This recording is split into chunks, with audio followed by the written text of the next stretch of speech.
we're in the early stages of this epidemic, truth. And you may have thousands of people on the beaches, but when there's a resurgence of the infection and when more people die, it'll be a bitter lesson to learn, but perhaps that lesson has to be learned, that this virus has to be lived with, and we have to be careful.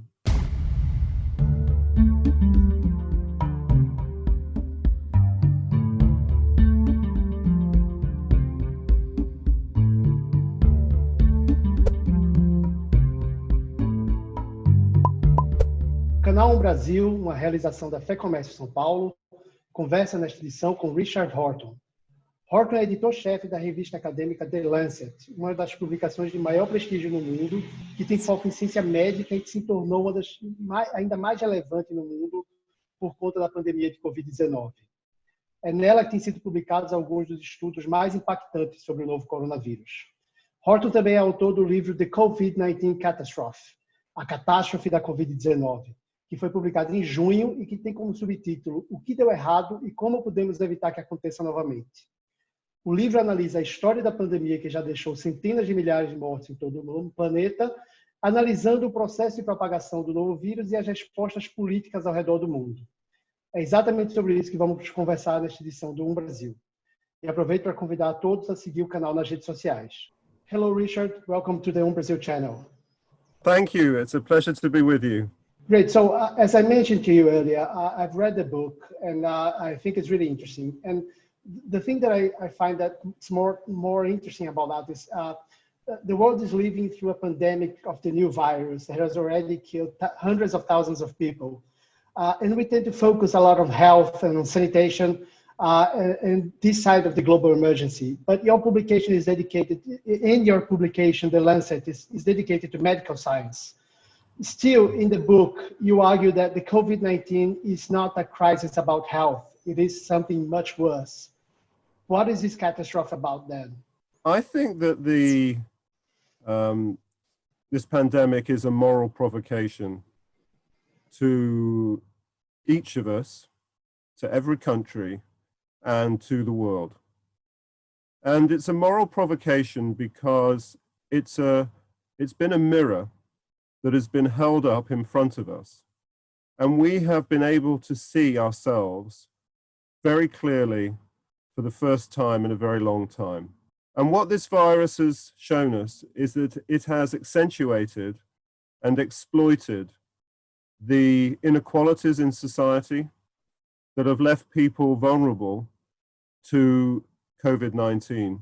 You know, what we've seen is it is the most vulnerable people in our communities who have suffered the greatest. Older people in our society, people from indigenous communities and Black and Asian and minority ethnic communities, women who've been at home with children who've suffered increased levels of domestic violence, and of course, key workers who've been on the front line of the response, whether they've been working in a health service or transportation or food, making sure that food is on the shelves for us all. While the rest of us, and I speak of myself here, I've been able to sit at home, safe and protected, while others have been out there keeping our society going. So these facts must force us to look at ourselves and to address the injustices in our society. And if we don't, if we choose not to, then I think that verdict will be a very severe one on humanity. One of the main points when you talk about COVID-19 and what went wrong is we always go back to the idea that scientists have been alerting about the risk of a pandemic for years. And still we are living with this problem right now. In the book, you say that every death was evidence of systematic government misconduct. And you describe a gap between the evidence of scientists and the practice of governments. Why do you think this happened, and what were the consequences of that? Yes, well, I mean, I think the facts are very clear. People sometimes accuse me of hindsight, but it's not hindsight because we published 5 papers in the last week of January. 5 papers from Chinese scientists from mainland China and Hong Kong, which set out very clearly the events that have taken place in the last 8 months. In other words, the emergence of a brand new virus that had no treatment, no vaccine, that causes in about a fifth of people very severe disease that leads them to be admitted to hospital, in a proportion of those tipping them into intensive care with a very high mortality rate once on intensive care.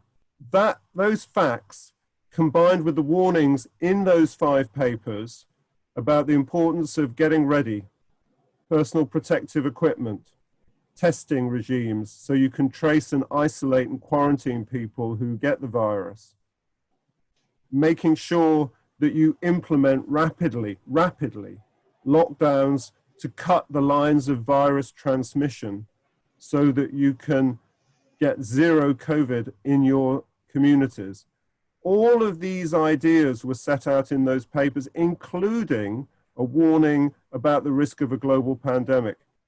And yet, nothing happened in countries through February until early mid-March. So almost every country in the world, excepting just a handful, wasted 4 or 5 or 6 weeks when they could have been doing more to protect their citizens. And that's what I mean by government misconduct. Governments exist to protect the health and well-being as their first duty of their populations.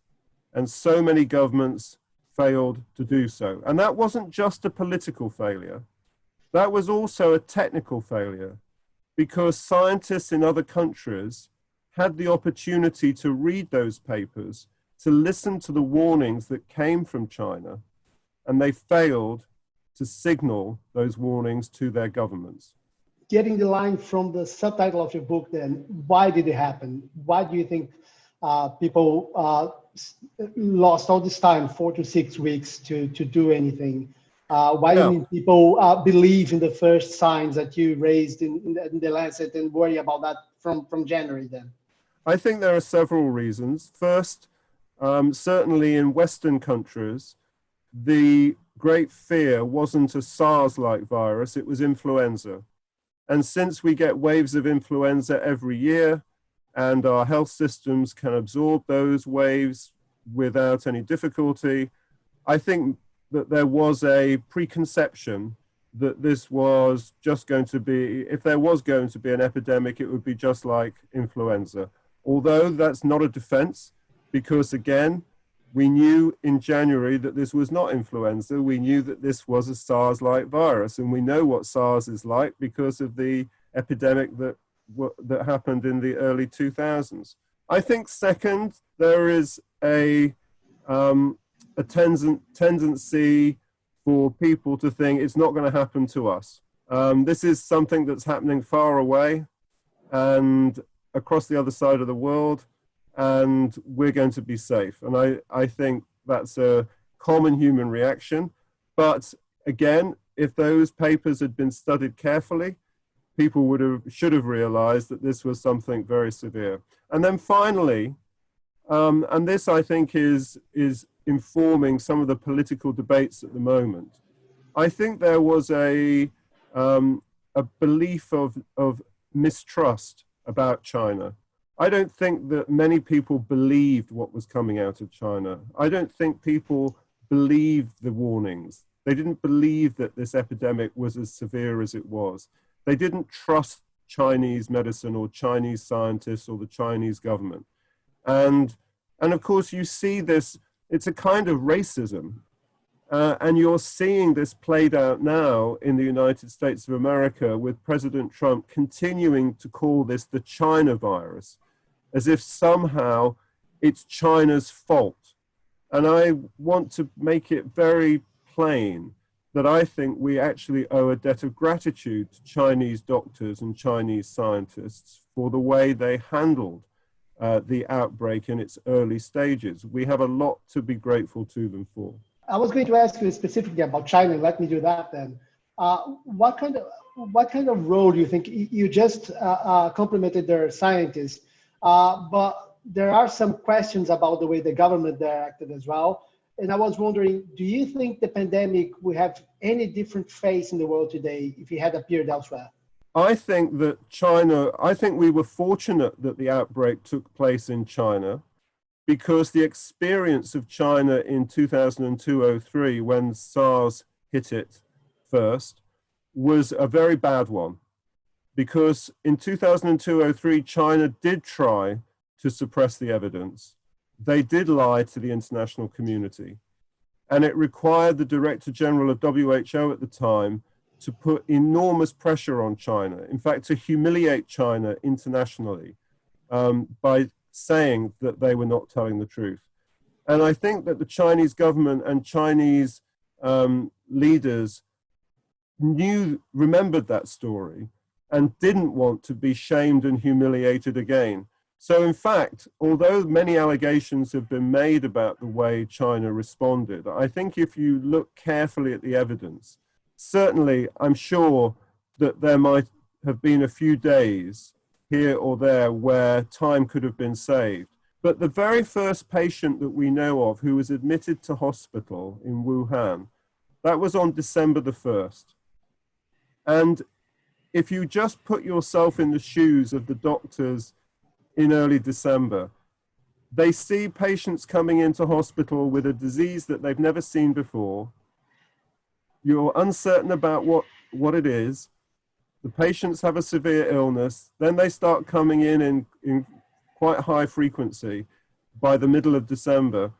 Well, it only took another 2 weeks till December the 31st before Wuhan signaled to WHO that this was an outbreak. So I think that they actually responded very, very quickly in a very difficult situation. Now, we do know, I'm talking about the doctors here, of course, we do know that the Chinese authorities in Wuhan did try to suppress what they called rumors of an outbreak with Li Wenliang, who sadly subsequently died. So we do know that there was an effort to sweep this under the carpet, so to speak. But I think for the doctors who definitely knew that there was a problem and who definitely understood its seriousness and who told Beijing in December early on about this outbreak, I think that they did take it seriously and did warn WHO as quickly as they could. On the other hand, in the book, you're very critical of the US, and you even call Donald Trump's decision to cut fundings to the WHO a crime against humanity. But you only mention Brazil in passing in the book. And I know that The Lancet published a very serious editorial criticizing the Brazilian government. I was wondering if you could tell me a little bit more about that. How do you see the response of Brazil against the pandemic? And how do you think it may stand apart from other nations? Is there anything in which Brazil draws the attention of the world to what's going on? And how does Brazil stand apart? Well, I think that there are 3 countries in the world at the moment where the pandemic is still causing extremely high numbers of cases, and that's the United States, India, and Brazil. So unfortunately, that cluster of countries, why is that? Are there any common features that link Brazil, India, and the United States? And I'm afraid that there are. There are 3 leaders, 3 heads of state of those countries who are happy to proclaim themselves as populist politicians. And populism is a very strange phenomenon in our times. Because it is about saying that somehow there's a ruling elite, and the ruling elite has become so disconnected from the people that they are responsible for the oppression and difficulties being faced by the people. And so the goal of the populist politician is to move the elite to one side, push them out of the way, and in a sense try and represent the people. That's the notion of populism. The problem with that is that in all 3 countries and in all 3 cases, what that has meant has been the ruling elite is seen as including scientists. So in the United States and in Brazil and in India, many of the scientists who should be advising government and recommending much stricter adherence to principles of public health science and understanding the severity of the disease, they're not taken seriously. They're not listened to. And the reason why they're not listened to is that it's a fundamental tenet of populist politics not to listen to them. That is what is leading to this incredible high number of cases. You know, you've got India with close to 100,000 cases a day, and the United States and Brazil with over 40,000 cases a day being diagnosed. I mean, these are phenomenal numbers. And I think that one can trace it back to the philosophy of populism, which has unfortunately wounded the body politic of all three nations. Talking specifically about Brazil in that sense and about scientists being the ruling elite, people in general sometimes have criticized scientists, saying that the official recommendations regarding COVID-19 have changed through time. They complained that first they were told to wear masks, they were told not to wear masks, then they were said that masks became the rule. There's a huge debate about hydroxychloroquine. There is also some doubts about the way that people are supposed to stay in lockdown and quarantine. How do you evaluate the work of the scientists? I mean, of course, we are talking about, you work with the Lancet and you are in the forefront of that work, but how do you evaluate the work that scientists around the world have been doing? Would it be enough if governments have paid attention to them? Would that be a solution to the pandemic, or are there things that should be rethought and changed as well among scientists? What do you think about that? Well, of course, it's difficult to imagine this now, but at the beginning of the year, we didn't even know this virus existed. Mm-hmm. And so we've been learning so much over the last 8 months. So as our knowledge has accumulated, so the recommendations for action have changed. Let me give you an example. A couple of examples. At the very beginning of the pandemic, we thought that the virus was simply transmitted by droplets that came out of the mouth and the nose. And these droplets, when they do come out of the mouth and nose, are subject to gravity and fall to whatever surface they land on.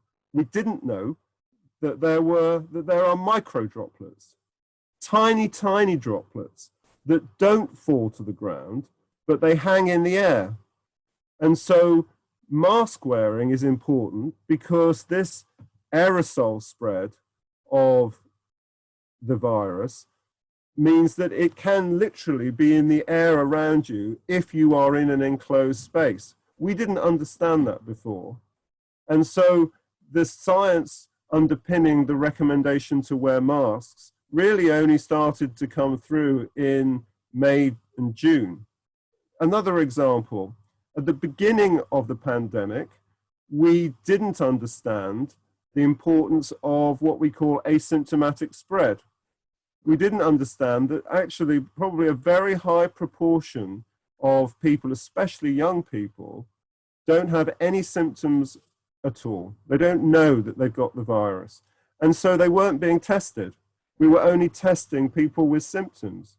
But now we understand that actually asymptomatic spread is very important. And so if you're going to try and take the virus out of our society, you have to test people on a very large scale, mass testing. And you have to do mass testing in order to pick up those asymptomatic people. So these are the ways that that our knowledge and understanding has shifted very rapidly. And I think what we do have to thank the scientific community for is the very rapid accumulation of this knowledge and understanding. I think the failures weren't amongst the science scientists doing the science. The failures were amongst the science policymakers, the people who were responsible for taking the knowledge we had and communicating it to the politicians. Because the reason why so many countries were slow to lock down in the first place was because governments didn't understand the importance. And that was down to the scientific policymakers who should have been signaling those concerns. You were talking about the speed at which science has been evolving with COVID-19. What can you tell me about May, when you wrote the book, and today in this interval? How much has it changed? What would you look back at the book and think differently now? And still thinking about this speed, what do we need to understand as soon as possible for the future? Yes. Well, I think, you know, it's a very important moment to think about what the lessons are that we need to learn from this pandemic. And I think actually the lessons today are pretty much the same as they were when I wrote the book. I don't think that those have changed. I think we've learned over the last 8 months that our societies are not as strong as we thought they were. Actually, our societies are quite brittle. It's very easy for a virus to destroy everything we take for granted. That's been a surprise, I think, for many of us. Perhaps it shouldn't have been a surprise, but it is a surprise. And that's why I said earlier that it's a moral provocation, because now we have to, as we look forward, we shouldn't be wanting to go back to normal. We need to create a new future for ourselves, which is a more resilient future. You know, we can't base our society on what one might call the neoliberal model, the idea that everything should be about efficiency, that markets will solve all of our problems. Actually, you need to have a strong state, because a strong state is necessary to protect people who are most vulnerable in your community. Having efficient systems, just-in-time systems, might work well when you don't have a pandemic, but actually you need a resilient society, a society where you've got the capacity in your health system or your education system or your food system to be able to cope with shocks. And we weren't able to cope with those shocks. So that's a very important lesson, the fact that our society is so brittle. I think that we've also learned, and I think this probably is new since I wrote the book, that there are no magic bullets. You know, there's not going to be a single drug or a vaccine. And actually, I do say this in the book. You know, a vaccine will be an important tool, but no vaccine is 100% effective or 100% safe or will be taken by 100% of people. So a vaccine is not going to eradicate this pandemic. It's not going to eradicate the virus from our communities. It will help us control it, yes, but we're only in conjunction with these other behaviors that we're learning. Very good hand washing hygiene, making sure that you wear a mask in enclosed spaces, putting distance between ourselves and not mixing as much as perhaps we have done. So no magic bullets is a very important lesson. And there are other lessons. And I think, you know, the big lesson is that you've got to be quick. Speed is of the essence. And you can't wait around for things to happen. You know, in Britain, we knew on March the 5th how severe this was going to be. The calculations were done about what was going to happen to the health service. Ministers were told about the seriousness of this on March the 5th. I would argue it should have been much earlier, but March the 5th was when we absolutely know that the scientific advisors told government that this was a crisis. It still took us till March the 23rd before we locked down. Between March the 5th and March the 23rd, we had an exponential growth in the epidemic, and that was what's responsible for the 50 or 60,000 deaths that we've seen from COVID-19 in the United Kingdom. Looking at this problematic response from the government and thinking about what you think should be the lesson from this pandemic, what do you think will happen? Is believing in a strong, resilient government wishful thinking, or is this going to happen?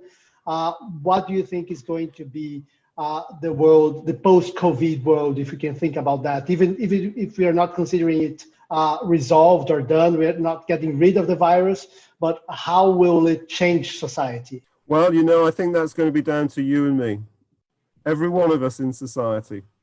It's going to be up to us to decide what we want.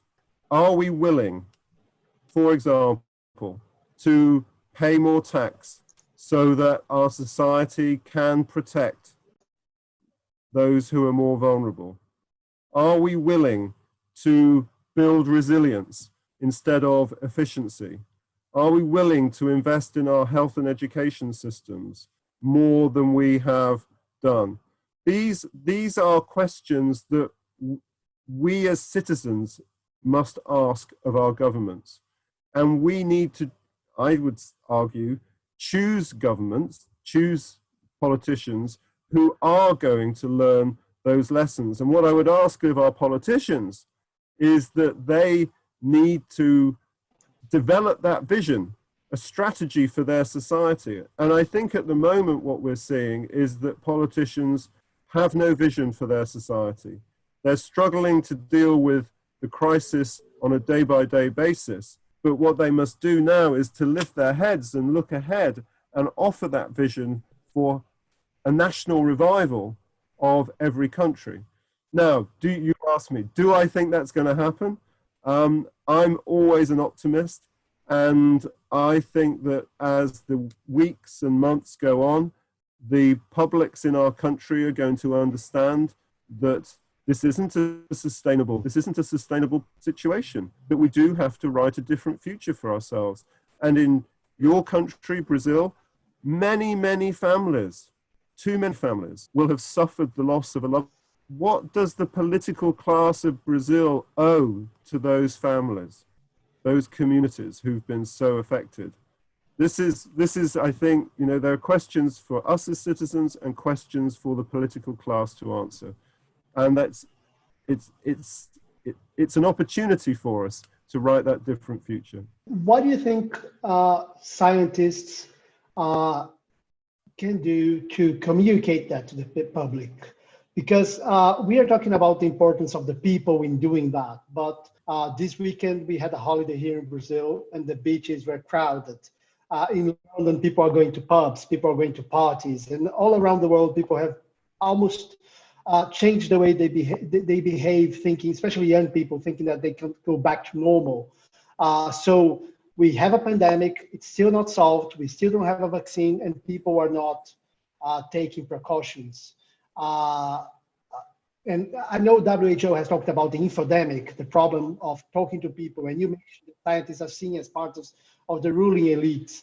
On the other hand, I'm not sure if a scientific publication like The Lancet has ever had that much public attention. So how can we, if we can't stop the virus or totally avoid the pandemic, can we avoid the infodemic, and how can we do that? Well, it's very difficult because social media means that ideas can take off very quickly. And I mean, if we take the issue of a vaccine, for example, the vaccine will be important, but there's a growing anti-vaccination movement in every nation. And I'm very worried that a substantial proportion of the population may not wish to take the vaccine if and when we have one.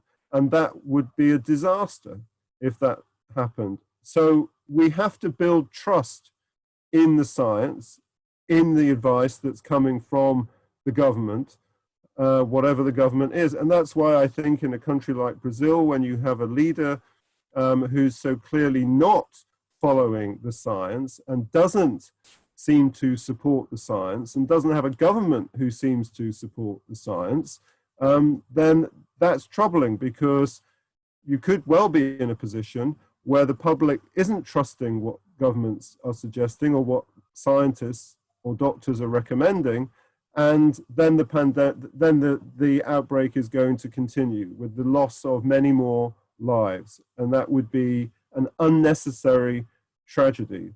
So I think this is where, I mean, it's certainly true that scientists in a journal like The Lancet, we can't change the course of, but what we must do is to try and provide trustworthy and reliable evidence for policymakers to advise governments in the best way.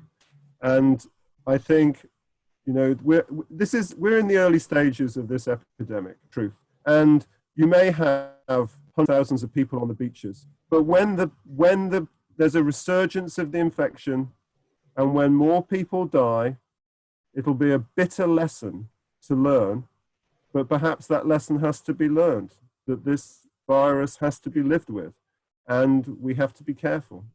You said that the vaccine is not a magic bullet, but how relevant will it be? And thinking that we are in September, how close do you think we are to having a vaccine that can be offered globally?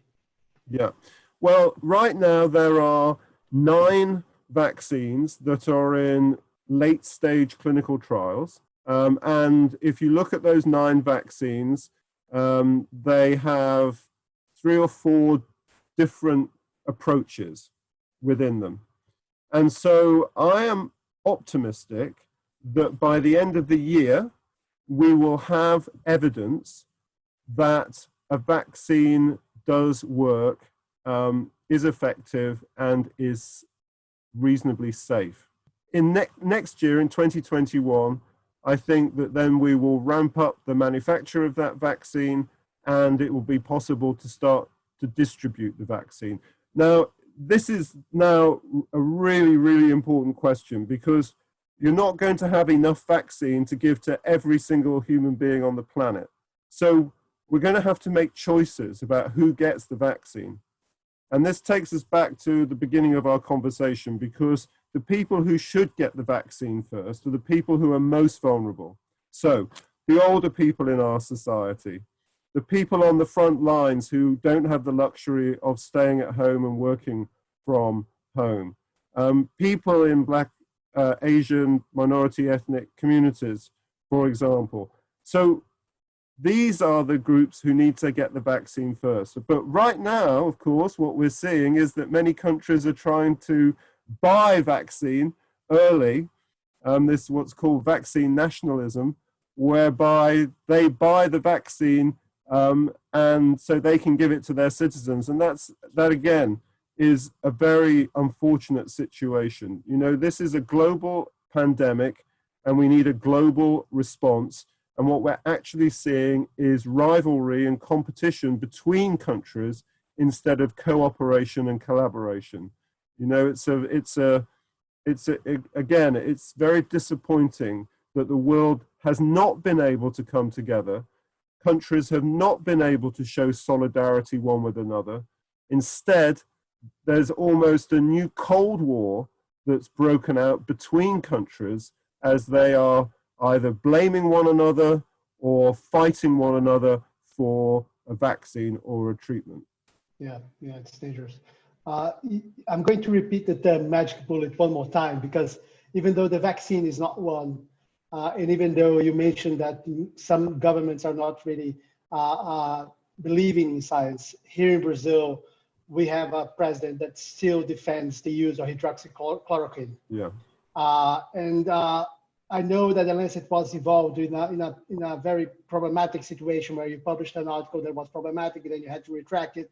Yeah. Can you tell me a little bit about that situation, and can you tell me a little bit what do you think about the use of chloroquine and of the promotion of this drug as being a magic bullet or being a solution? Is it important for the situation with COVID, or should we just drop it and not talk about it anymore? Right. Well, the first thing to say is that there has already a randomized trial that's looked at the question of hydroxychloroquine, the recovery trial, which was done in the United Kingdom. And that shows clearly that hydroxychloroquine is ineffective at the dose given as a treatment for COVID-19. So right now, there is no real evidence to support the use of hydroxychloroquine for COVID-19. There are other clinical trials that are taking place. So more evidence will come in the future. But right now, there's no evidence. And because there's no evidence of effectiveness, the danger is, because hydroxychloroquine is not a perfectly safe drug, the danger is that with no evidence of effectiveness, the only effect it might have is to be harmful, because it can have harmful effects on the heart. So my worry would be that if one supported the use of hydroxychloroquine and it was taken, it could actually be dangerous rather than effective. It's not a placebo. It's not free of harm. So my strong recommendation would be, based on the evidence we have today, don't take hydroxychloroquine for COVID-19. We were talking earlier about how people are ignoring some of the recommendations for quarantine, and that they are going back to the streets, especially young people. And there is already a second wave building up, and that probably is going to happen as well in Britain, here in Brazil as well. But what we're seeing about the second wave in Spain, for example, and in other countries, is that it hasn't become as deadly as the first one. What can you tell me about that? Why is it like that? Is the virus changing? Is people changing?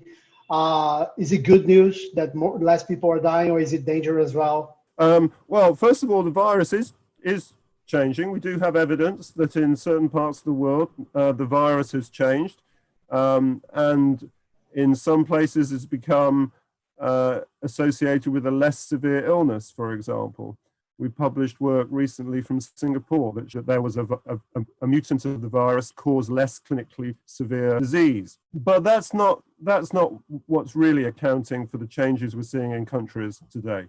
The main reason is that what's happened is that countries locked down. So most people, the majority of people, stayed at home. As they've unlocked, it's not been older people who've left home. They've stayed at home. They're still working at home.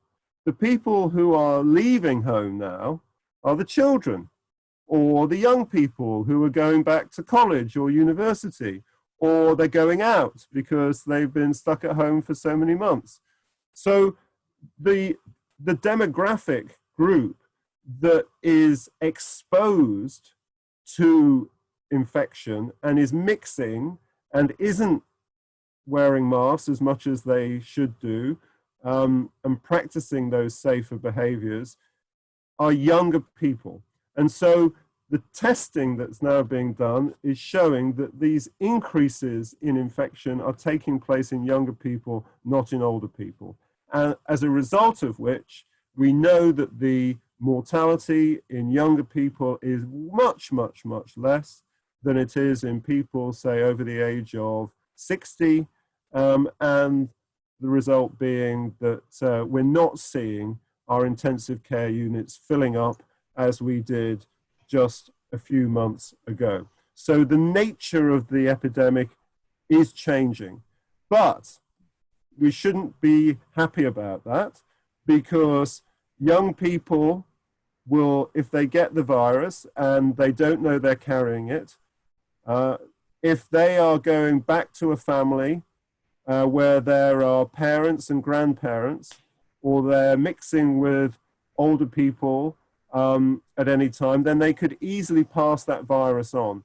So we may just be weeks or a month or so away from a further rise in that older age group. And that's why we need to be very concerned about a surge in young people. Just to finish our conversation, we have been talking a lot about the situation with the pandemic propagating around the world, and how the world is dealing with it, and what's the future, what the lessons are going to be from that. But one thing that I wanted to ask you about is beyond COVID-19, epidemiologists have been long alerting about the risk of a deadly pandemic, like the one that we are living now. How do you think this pandemic is going to change the way that countries prepare for other risks like that? Because even if COVID is not going away, you said that we are going to learn how to live with it. Yeah. But there are still risks of other viruses, other pandemics. Are we going to be more prepared to act if there is another risk like that, another virus that may come up anytime in the future? Is this going to be something that we are going to learn from this situation? What is your opinion about the risk of other pandemics? Well, over the past 30 years, and I set this out in the book, in the past 30 years, we've known that there's been an increasing frequency of what are called zoonoses, these moments where a virus will jump from an animal to a human being. And so we've known that this risk has been rising. And of course, as more and more people go to live and work in cities and live in often poor housing or slum areas, or where there are these live animal markets, then the risk of a virus jumping from an animal to a human being is really very high. Now that's happening all the time, and most of the time those viruses end up being harmless and not causing an outbreak like this one. But on this occasion, it did. Will countries learn the lesson? I do believe they will, because this virus, in 2002, 2003, the outbreak started at the end of 2002. It was over by early mid 2003, and the virus disappeared completely, just vanished. And so, although we promised ourselves that we would learn the lessons, we didn't. We didn't do anything because the virus wasn't around and we forgot. It was very convenient to forget. On this occasion, we're not going to have that luxury. The virus is going to be with us. We are going to have to protect ourselves. We do need a vaccine, and we will probably have to take the vaccine every year for some years to come. And that means that because we literally are living side by side with this virus, we'll learn the lessons. We have to, because there's no future for our economies and therefore our societies if we don't learn the lessons. I don't believe we have a choice. Well, thank you very much, Richard. It was really interesting talking to you, really illuminating some aspects. We really understand the situation better now. Thank you for your work at The Lancet and for the book, and I hope you keep the fight going on there for the scientists, and that we can get this message around for people to trust science and help the world rebuild after this catastrophe. Thank you very much. Thank you very much indeed. I really appreciate it. Stay safe, stay well. You too. Stay safe. Bye. Okay, thanks.